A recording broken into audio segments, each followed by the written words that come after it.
like the class enough, you can sign up for the classes.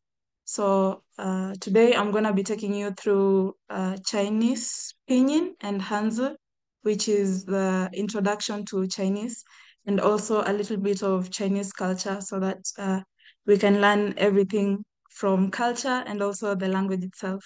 I hope you enjoy, and I hope this is gonna be an interactive class. So I'm gonna be asking a few questions, anything you know about the Chinese classes, you can just feel free to open your mics and answer. So I'm gonna start. Daja Hao means hello everyone. Today we're gonna learn about Chinese culture first. So I'm gonna ask anyone who's heard anything about Chinese culture from the cuisine, anything about Chinese culture. We'll start from cuisine. Anyone who has ever heard of any Chinese food, you can feel free to speak up.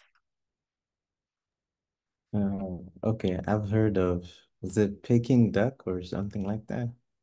Yeah, yeah, Is that Peking is duck. that I just wanted to ask, is that actually a thing? Yeah, it's really roasted duck. They call it Peking duck because Beijing was called Peking Okay, before. okay, Yeah, okay. yeah. So Understood. it's most basically Beijing duck. Mm.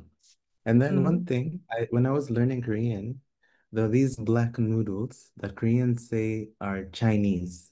But then when you ask Yeah, yeah, Chinese yeah. people, they don't They said always know about. Yeah, mm, so the the in, the black mm, noodles. I saw them in one of the food called malatang.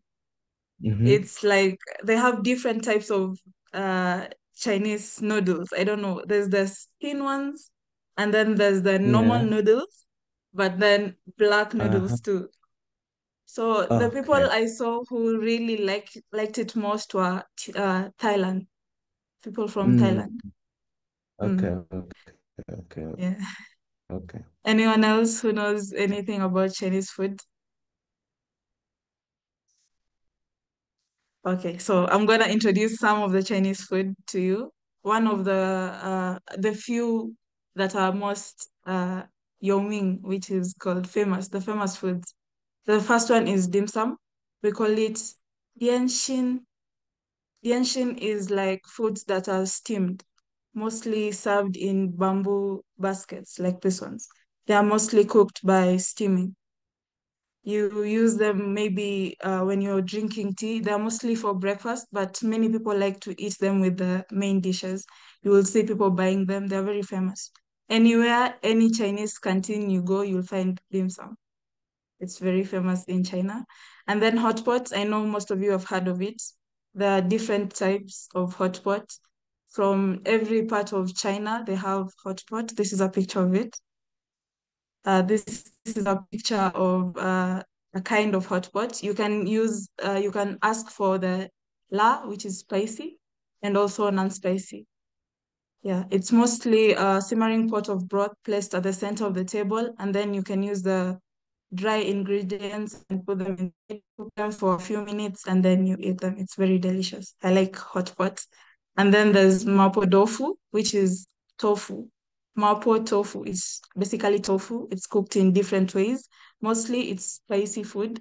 And then there's baozi. I know most of you have seen this. They're kind of like dumplings, but they're bigger. Yeah, these are some of the basic Chinese cuisines that are very famous in China. They're spicy, sweet, sour, different Chinese foods. You just ask for the type you want. Most foods are in these different flavors. Yeah. And then we're going to talk about a few festivals. I know some of you have heard about the Spring Festival, which is the Chinese New Year.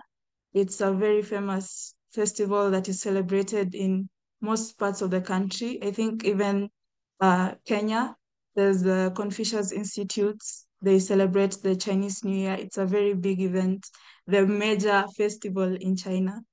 And then there's the Mid-Autumn Festival, which is like Chuseok. My friends told me it's like Chuseok for Korean. And then there's the Dragon Boat Festival, just like the name, it has like dragon competition, boat competition. And then there's the Qingming Festival, which is the tomb sweeping festival. Yes.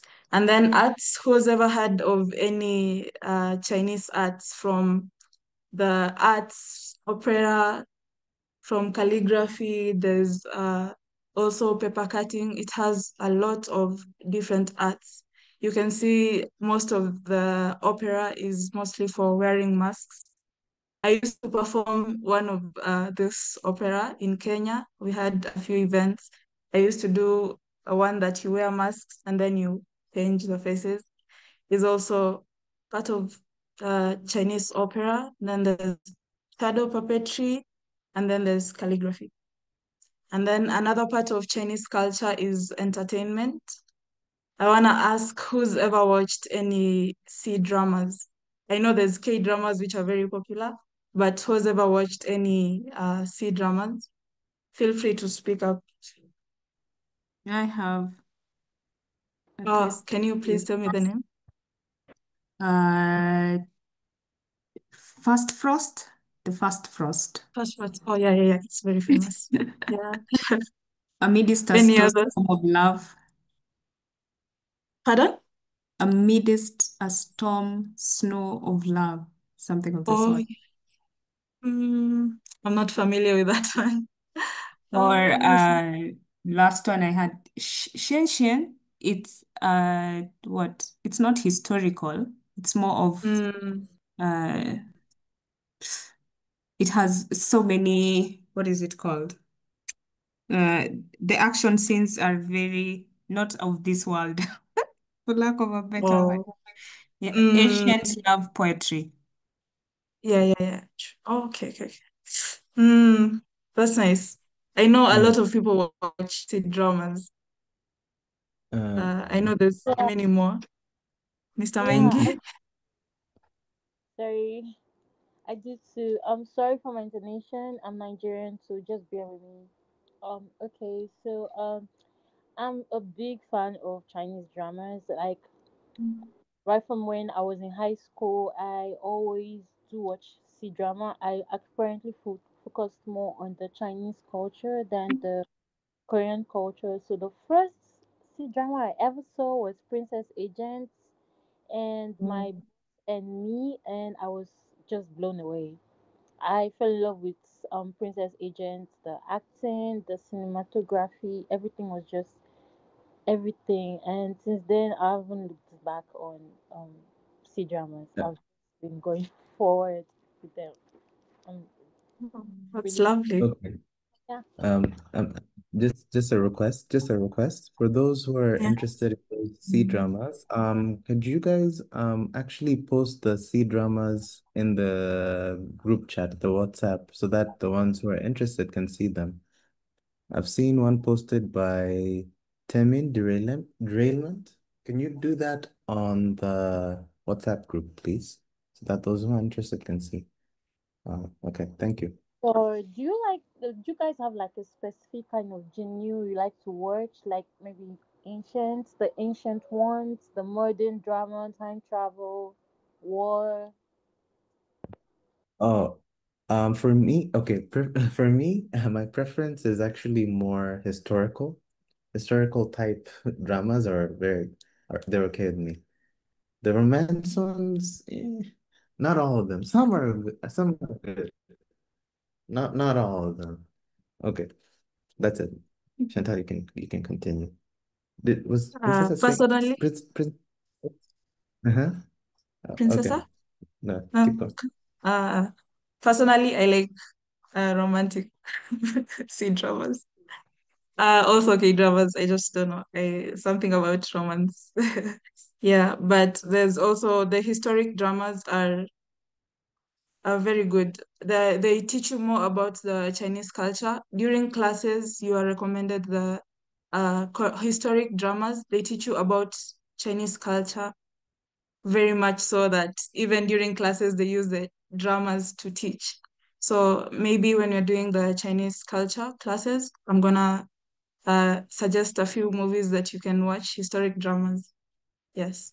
Also, C-pop is becoming a bit popular, I guess, with K-drama. I don't know if you're fans of C-pop, but yeah, you should also look into it. And then there's the CCTV Spring Gala. Every spring festival, this is a very big thing in China. Like everyone will stop, every other program will be closed, and then the CCTV Spring Gala will be put. So everyone watches it from even the foreigners. It's like a big thing. And then families watch it while they put fireworks, and then also as they eat dumplings. Dumplings is a very, I saw someone suggest it in the group chat. I'm sorry, I didn't see it earlier. Yeah, it is a very very big event, very big thing in China, the CCTV Spring Gala. Also, technology is part of Chinese culture. You know, China is a bit technologically developed, and China is the birthplace of the Great Wall. This is among the wonders of the world. Uh, when you go to China, make sure you visit the Great Wall. It's very interesting, tiring, but it's interesting to see. Also, speed trains. The speed trains are very, very fast. Like I was in a speed train and another would pass, you could hear our speed train shaking. The speed is very, very high. And then also there's the Huawei and Alibaba. They're also from China. Then some of the traditions are the qipao. Qipao uh, is a traditional Chinese attire. It's very common. When you go to any shop, you won't miss a qipao being sold. And then there's a tea ceremony. It's it's actually like a different class. There's a specific way in which the Chinese people pour tea, how they if you watch dramas, you will see they have even the instruments, they are very different. It's part of Chinese culture that you're taught how to pour tea for a visitor when they arrive, all of that. And then there's the Confucian temples. Sports, table tennis, badminton, they are very famous sports in China. Even so much so that the parks have like public places for table tennis. When you have time, you just go with your ping pong and then you play. And then wushu is like it's part of uh kung fu, but very slowed version. In the mornings when you go outside, you will see like elders doing wushu. It's very big part of Chinese culture. And then there's the dragon boat racing. It's part of the festival that I mentioned up here, the boat festival. This one, you'll them doing the dragon boat racing. And then there's the major landmarks, which are the Forbidden City. This is the Forbidden City. And then there's the Terracotta Army. This They are very famous places. They are must-go sites when you visit China. And then there's the Yellow Mountains and the Guilin Karst Peaks. I don't know how to say it properly. Yes. So why should you study Chinese? I think a lot of people right now speak Chinese. Well, China, the population of China is 1.4 billion speakers. So learning Chinese helps you interact with different people from different cultures, just like studying Korean. And also it helps in China right now is has what is it called? The Guanxi, the relationship between China and Kenya is very strong. So it helps in deepen trade. Also, you can travel to China. Learning Chinese, actually, when you know Chinese in China, it's very, very good for you because when you go to a restaurant, people hear you speak Chinese, they'll give you like free food. Like they really enjoy like hearing people, foreigners speak Chinese.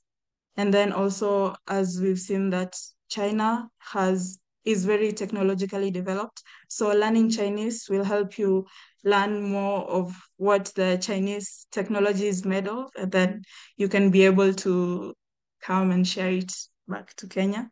Also, as I said, strengthen ties with Afro-Chinese communities in Nairobi, Kampala, Dar es Salaam, and Kinshasa. Sorry. Also, you'll be able to read calligraphy and text and translation. Something else for people who are looking for schools, it also helps with the scholarship. yeah, there are a lot of opportunities for scholarships in China right now. So it can also help with that. I hope this gives you an insight of Chinese culture. Anyone who has any question about Chinese culture, you can feel free to ask. I'm so sorry. Like it looks like we planned this, but I do have a question. Like, Yeah. remember when you were doing the tomb sweeping thing? What is that? What is the tomb sweeping like? The festival? What is that about? You spoke about Tomb that. sweeping. Yeah, Tomb Sweeping Festival Yeah. is a holiday where Chinese go to the tombs where the relatives and the people they knew were buried, and then they literally sweep the tombs, and then they do the whole giving food on the tombs. Like it's a time to celebrate loved one who passed away. So it's a 7 day festival that is dedicated to like family and all that. So literally people go to the tombs of their loved ones, and then they sweep the tombs of their loved one just to show like they still think about family. It's more about a family festival. During this time, people go back home. It's a 7 day event, so it's very big deal. These are like the four major festivals in China. Yeah. Okay. Okay, thank you. Thank you. I think Korea has a similar thing, but Mm. it's not a seven thing for sure. It is definitely a seven thing. Okay, thank you. Thank you. Thank you. Welcome. So that's all about Chinese culture, at least for now, unless anyone else has any questions. Yeah, I Princess? do. Yeah. So apparently you spoke about the tea ceremony. From my own Yeah. understanding, I had no idea that the tea ceremony was kind of like a thing. I figured it was something done during weddings to show the family, the Chinese family accepting the other family or something. I don't really know much about the tea ceremony being like a normal thing. I kind of figure it was like a marriage kind of thing because I've been seeing lots of videos about the tea ceremony. The bride probably receiving tea from her husband's parents or something, showing acceptance or something. So do you mind giving me like a Mm. rundown on that because I'm a little bit confused. Oh, okay. So tea ceremony is not only for such occasions. I had a Chinese boss whoever visitors will come from China, she would ask one of my colleagues to come do the tea ceremony. It's mostly done even like when you visit someone's home, you find it's like a way of showing like is it a greeting or like telling you welcome to the house. It's a form of respectful thing, like it's a cultural part of the Chinese culture, like fully. Like you'll come into someone's house and then they'll put the table for making the tea. And then the process itself, it's a process. There's the steps you're supposed to take. The process itself is a way of, they say it's a way of calming yourself down, and then also showing respect to that person, showing that you are spending a certain amount of time with that person. So it's not only for weddings or like festivals, it's a normal thing. Mostly for older people, or just showing a visitor that you respect them, that you value the time with them because of the process that it takes. They say it's a way of showing that you respect them. Yeah, it's a whole thing in China. Like they tell you a full class to learn how to do the process from the beginning, even how you should hold the cup, how you should pour the cup to someone else. After you've poured the cup, how you should drink the tea. It's a whole thing. Yeah, I hope that answers your question, Princess. Yes, it does. So that means it's basically like what we do here in Africa, where someone visits and then you just offer them a drink or food or something, but without Yeah, teaching them how. I got that. yeah, Thank something similar. Yeah. Yeah, thanks. Okay, so I have if no a one, okay, okay. I have a question. I saw that In China, most husbands practice handing over their entire salary to their wives. It's part of culture. Uh, mm, I wouldn't say it's really part of a big culture, like everyone should do that. But what I have been told and what I have seen and what I've learned from my teachers and my Chinese friends is that in China, the men respect the women's work. Like you'll find a man if the wife has, let's say, like a job somewhere, they will stop everything to support the woman. So the men in China like really, really support their women. So the giving of the salary is mostly like just showing like you support your wife, but not like it's a main thing in China. Wait, Kenyan men don't do that? They don't, they're not support. Are you guys Oh, no, no, no, what? no, no, no, no, no. I'm not Saying saying like Kenyan people don't support, but like, it's cool. uh, Mm. That's good sorry, support. Good support. Yeah, no yeah. offense to Finally. Kenyan. Yeah. Um, Yeah. Since time, I'm gonna touch on what today's topic was, the main topic, which is just introducing Chinese. And basically, I'm gonna be teaching you like the Chinese language. Now we've gone to the language part of the class, which is Chinese Hanzi and Pinyin. Chinese Hanzi is Chinese characters. Pinyin is how you say those characters. So unlike Korean, Chinese has no alphabets. We say these things that you see here, Zhongwen, these ones, they're called Hanzi, Chinese characters. So unlike Korean, we have characters, not alphabets. Also English, it's very different. Each character is a small drawing with a meaning and a sound. Like this is Zhong. Zhong is a sound Zhong, and then meaning, which means middle. So each and every character has the sound and the meaning. Is it's unlike others that when you see like CH, they don't have any meaning towards it. But the Chinese has meaning to every character. And then when writing these characters, you use strokes. So there's the order, like in Hangul, there's the order of writing Chinese, Korean Hangul. This also, it has an order, and the lines that you see are called strokes. And then some of the characters can be combined to make a new meaning. For example, this one. This is one character, this is a radical, and then this is another character. Together, they make a certain meaning.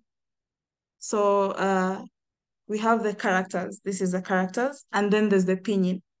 Pinyin is the sound or the pronunciation guide that you use to speak these characters. Like how I said Jong, but you haven't seen here, it's been written Jong. So I'm gonna teach you now like a basic Chinese, which each and everyone I know you've had. Ni hao, greeting, how to say hello. You say ni hao. Can anyone else say it with me? Ni hao. Ni hao. Ni Yeah.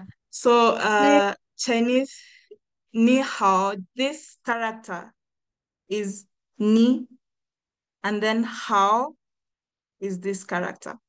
So the Hanzi is this one. And then the pinyin is then the ni hao. So you see, the pinyin is the sound or the pronunciation guide, is how you read the characters. But when you see it in a board or in a book somewhere, you'll only see this ni hao. So pinyin is a very important part when you're learning Chinese characters. You need to start with the pinyin, which is the basics, and then work your way up to now the characters, where you can be able to read the characters without reading the pinyin. Yes. So pinyin is a system that writes Chinese sounds using the English alphabet. Like you see, there's the N, there's the I, there's the H. But then just to show you how to read this ni hao. plus the tones. So whenever you meet someone in China, the first thing you will hear them say is ni hao. And then you respond to them the same ni hao. It's just like hello, hello. Ni hao is two different characters put together. Ni means you, and then hao means good. So the direct translation is you good, and then you say, yeah, I'm good. You say ni hao, ni hao. So I'm gonna practice it right now by saying it to everyone, and then you reply to me. When I say ni hao, you answer. Everyone else. Ni hao. Ni hao. Uh, Ni hao. Thank you. Yes. So I'm gonna teach you the different ways how to say each and every word. As you heard, I just did not say ni hao. I said ni hao. So for the pinyin, these things that you see up here that like they're like V's, they're the tones. You need to pay attention to the tones because if you say one word, it can mean four different things just by how you say it. So when you say ni hao in a certain way, you can be saying a bad word to someone and you don't know. So you need to be more, you need to pay attention to the tones. You see, like one tone change can mean four different things. I'm gonna teach you later as we move forward in the classes. So let's start with the Chinese Hanzi. I'm gonna be introducing the origin of Chinese Hanzi and a few of the how they're a bit related to Korean and also English. So when we start with, oh, anyone has any question up to there about the pinyin Hanzi? Anyone has any questions you can ask? No one? Hi, I have a Uh, question. yeah, yeah.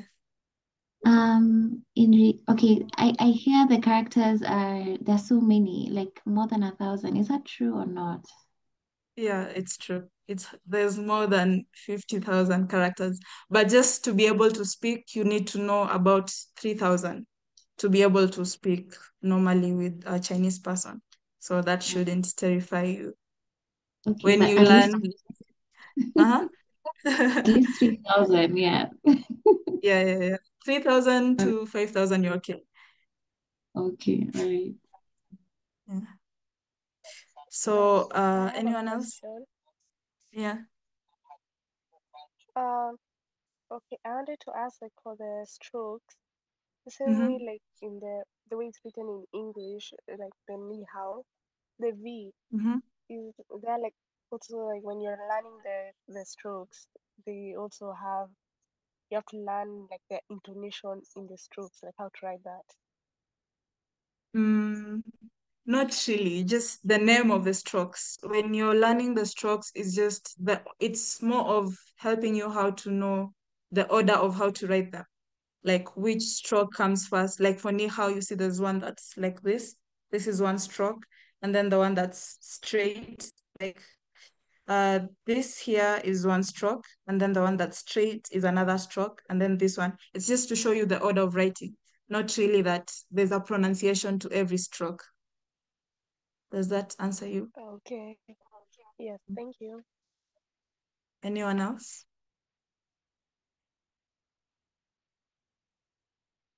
Uh, okay, if there's no more questions, I'm gonna continue. So, why should we study both Hanzi and Pinyin? Hanzi, as I said, is the real writing used in China. When you see in billboards, houses, that's what you're gonna be reading, the Hanzi, the characters.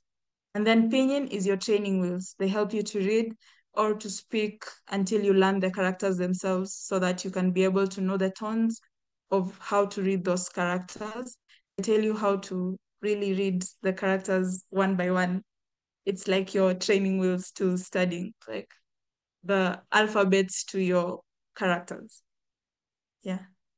So I'm gonna start with Hanzi. I'm gonna tell you a bit of the origin. I'm not gonna go into full details about the origin because that's a different class. I'm gonna tell you about the origin of Hanzi and how they developed from the BC ages to right now. the simplified characters that you see this Hanzi. Yes. So Hanzi was discovered or introduced by a mythical creature, a four-eyed creature called Sangjie. It was discovered in the 2000 BC. It's a logographic writing system, which means each character has a meaning and a sound.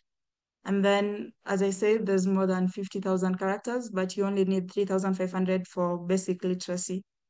And then there's the simplified and traditional Chinese. Simplified is mainly used in the mainland China, and then the traditional is used in Taiwan and Hong Kong, the other parts of China. But what you're going to be learning is simplified Chinese.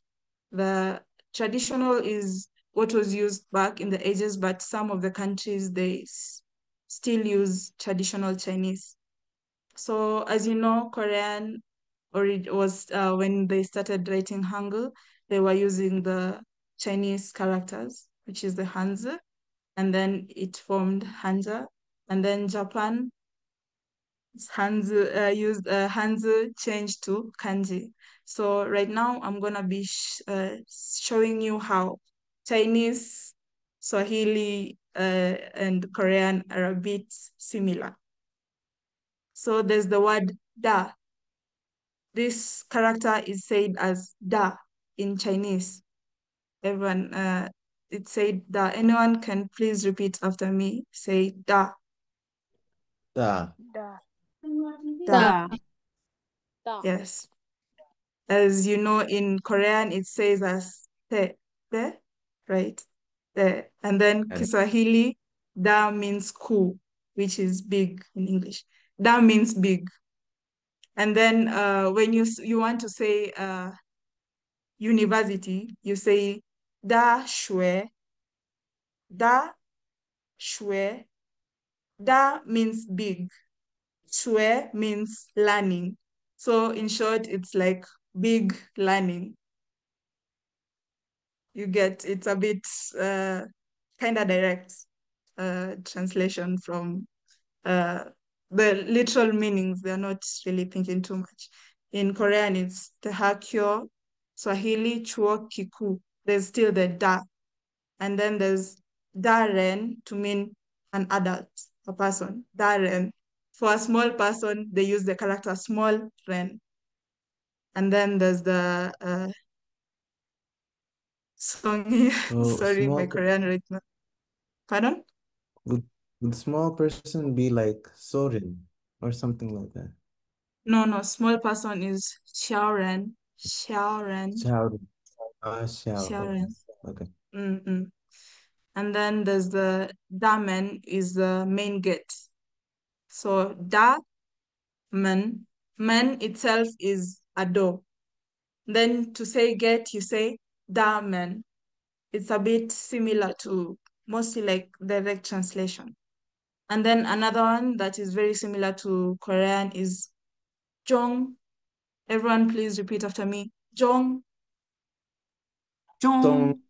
Zhong. Jong, yes. You have to say it like that. Jong. Later, I'm gonna tell you why you say it like Jong instead of just Jong. Jong and Jong, these are two different meanings. So Jong, it means center, middle, katikati. In Korean, it's chung, right?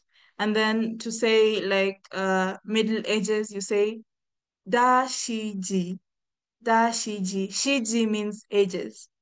And then when you put, sorry, I mean Jong. If you put Jong before it, it means Jong Shiji.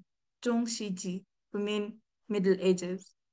And then Zhongguo is another important word. Zhongguo is how you say China. Zhongguo. And everyone else, please repeat after me. Zhongguo, if you can say that. Tongguo. Dongguo. Yes, Zhongguo. yes. Zhongguo Oh, is China. And then another wow. word that is very important is Yuyan. Yuyan is language in China. Yuyan. in every language, when you want to say, you add you. You is the character for language. So for Korean, it's Hangwo Yu, Korean language. This is how you was written in traditional Chinese. So you can see this is simplified Chinese, and then this is traditional Chinese. It has a bit of a difference, but we'll be learning mostly of simplified Chinese. And then there's Kiswahili, you say Siwasili Yu. So Hangwo Yu. Hangwo is Korea. When you put you, you mean Korean language. Siwasili Yu. Siwasili is Kiswahili. When you put you, it means Kiswahili language. And then Chinese is Han Yu. When you put you after Han, Han is Chinese. And then when you put you, it means Chinese language. And then foreign language is Wa Yu. Wa is Waigo, from Waigo is foreign. So you take the Wa and then you add you, it means foreign language. And then Riben Yu, Riben is Japanese. When you put you afterward, it's Japanese language. Like in Korean, how you put Hangugo, Swahili, or oh wait, my Korean is a bit bad. Sorry, Chungugo, Like your the mother. O. Mhm. Okay, okay. Mm. Uh, so now we're gonna go to evolution of Chinese. I'm not gonna be going into deep meaning. I'm just gonna be going into the shallow, so that you can see how Chinese developed from the old ages to now simplified ages, simplified Chinese. So it started with the oracle bone script, to the bones inscriptions, to the seal script, to the regular script, and then finally to the simplified script. Oracle bone script is the earliest form of Chinese writing. They mostly looked like pictures. As you can see, they're kind of looking like pictures. This looks like the horn of a cow. It means new, like new is cow.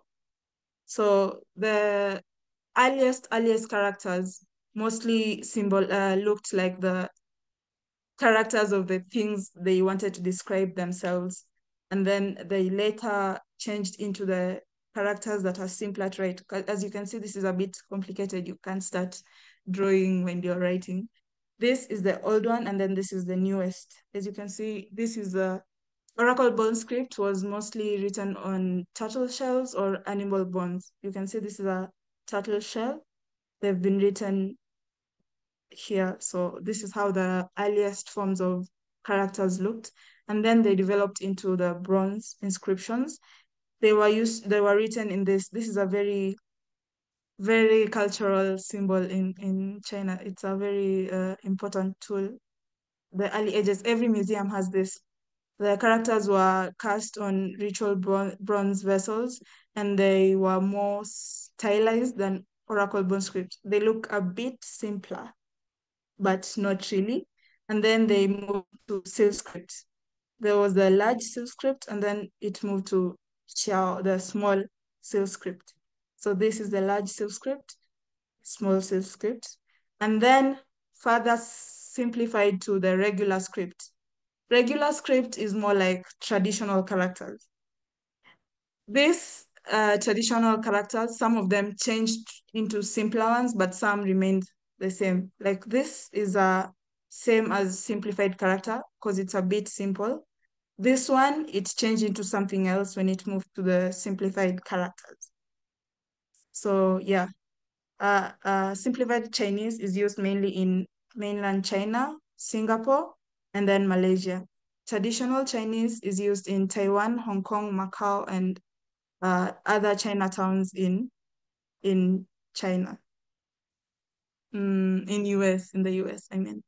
So this is a very simplified drawing to show you how the characters moved from the oracle bone script to the modified one.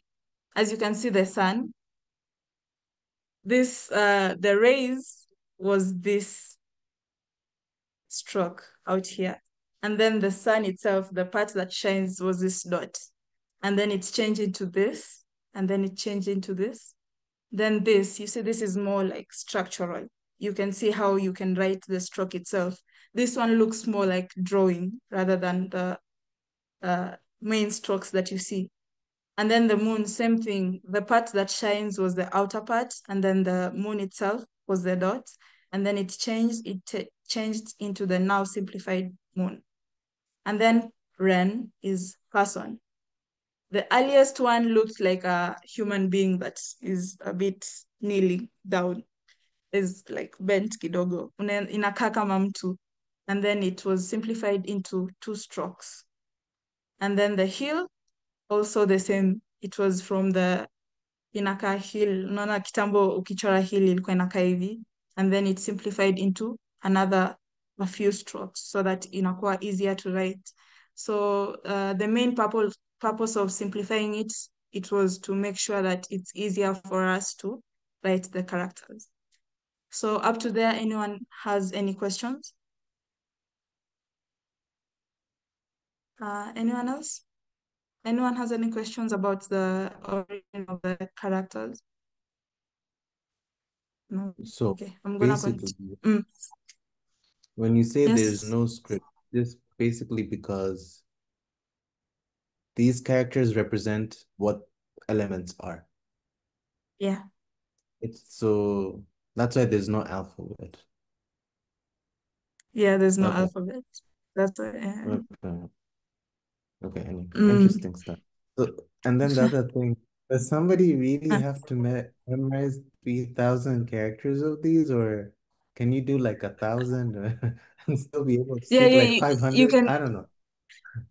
honestly when you learn pinyin, if your job is not writing, pinyin helps you to read the Mm-hmm. characters. So as long as you know how to pronounce, like to speak, if your main focus is speaking, when you know pinyin, it's easy for Mm-hmm. you to communicate. Mm-hmm.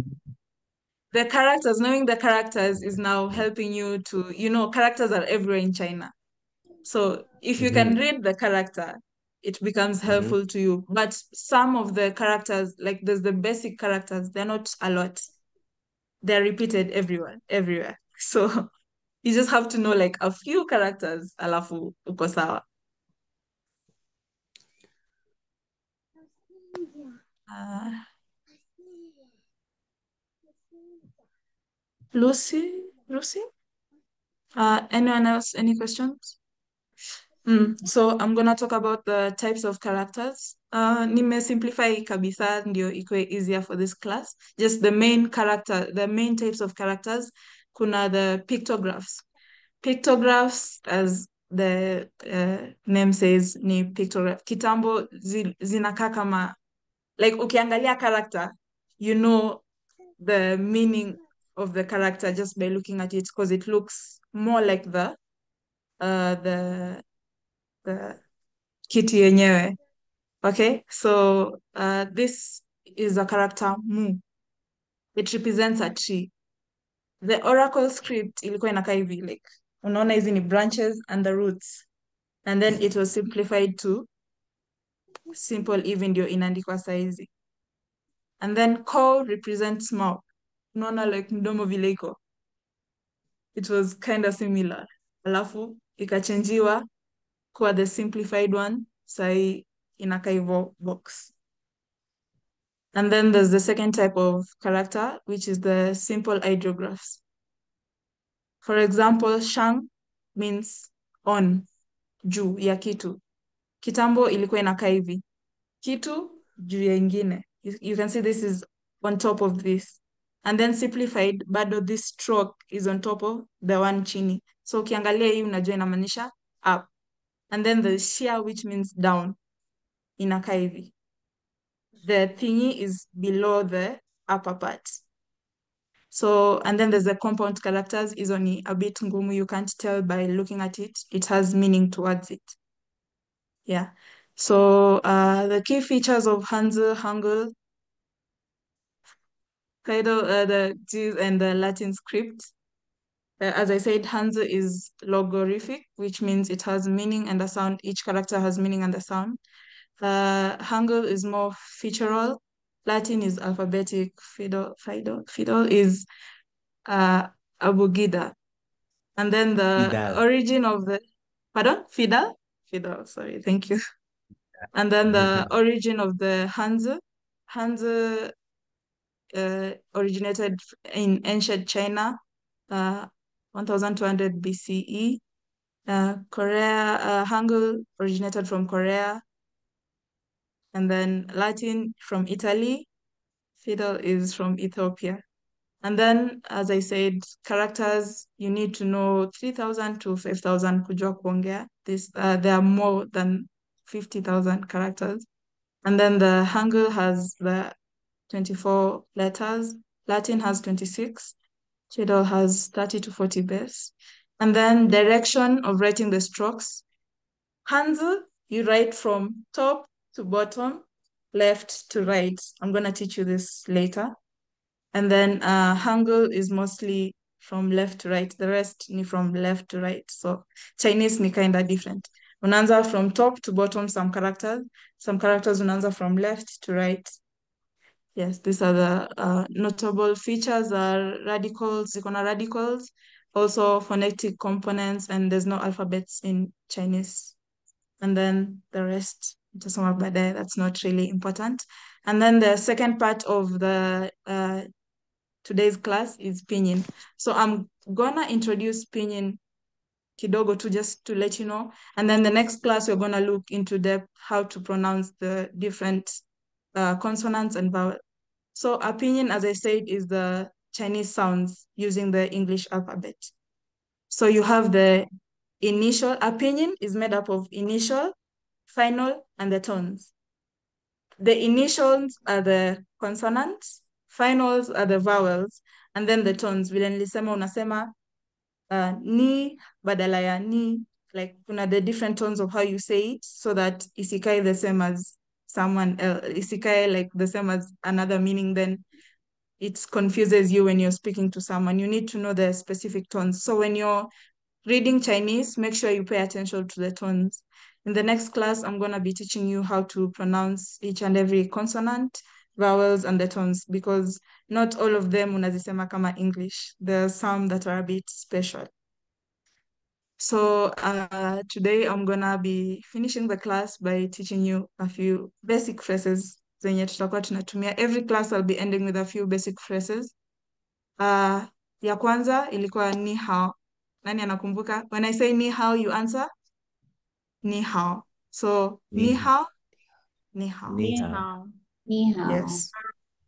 Ni means you, good. So you good, ni hao. And then another phrase, sasa, when you're saying ni hao ni your peers, like mtu anatoshana na wewe umri, like in Korea, it's the same thing. When you have an elder, you have to say, badala ya ni, you say nin. Nin hao. Please repeat after me. Nin hao. Nin hao. Nin hao. Nin Yes. hao. Nin hao. So if you meet an elder person, you say nin hao. Nin hao. And then they'll reply to you ni hao because they're bigger than you. Hawezi sema pia nin hao. Also, it's used in restaurants when the waiter like wants to say something to you, they'll say nin hao instead of ni hao. And then there's plural, which is ni men. Ni men, badala ya kusema tu ni, unaongeza men. Men is the plural aspect. So utasema ni men hao. Please repeat after me. Ni men hao. Ni men Ni hao. men hao. This is when you're talking to two people. Vile nilikuja, nikiingia class, nikitaka kuwasalimia, I say ni men hao. And then you say to me, ni hao, because I'm a singular person. Sawa, sawa. Any questions from hapo? How do you say I'm gonna sao? stop from there. Pardon? How do you say sao? Sawa. Mm. How? How? How? How? How? Okay. This how? Sawa ni how? So ask us how, we just say how. Mm. Oh. How ma? There's the like question aspect lazima nieke hapo.